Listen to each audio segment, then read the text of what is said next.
Salut à tous, aujourd'hui je vais vous parler de Zizi Chauve-souris par Lewis Trondheim et Guillaume Bianco.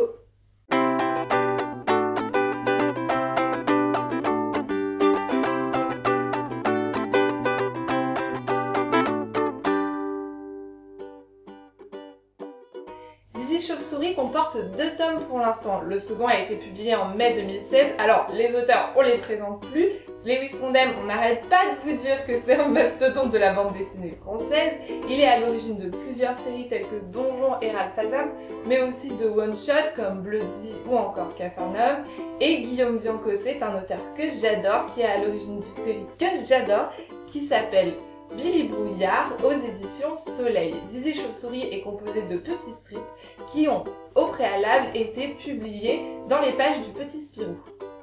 Zizi Chauve-souris raconte l'histoire d'une petite fille qui s'appelle Suzy, qui est très téméraire et qui a des cheveux tout ébouriffés. Par un jour de grand vent, elle reçoit une chauve-souris dans les cheveux et elle se rend compte qu'elles peuvent s'entraider, donc elle décide de devenir copine. Ce qui est chouette avec cette série, c'est qu'on part sur un pitch assez simple. Finalement, on a une petite fille et une chauve-souris, qui est en fait un mec, je vous précise, parce qu'on dit toujours une chauve-souris. Donc les deux deviennent super potes. Le pitch, c'est juste ça, et on se retrouve avec des histoires complètement désopilantes parce que les personnages ont un culot pas possible. Chaque dialogue est une vraie perle, et en plus, l'univers lui-même est fascinant.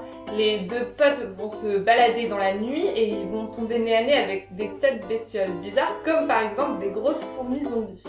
Je vais pas vous dire ce qui se passe à la fin du tome 1, mais il y a un méga cliffhanger qui permet en fait de s'attacher au personnage principal.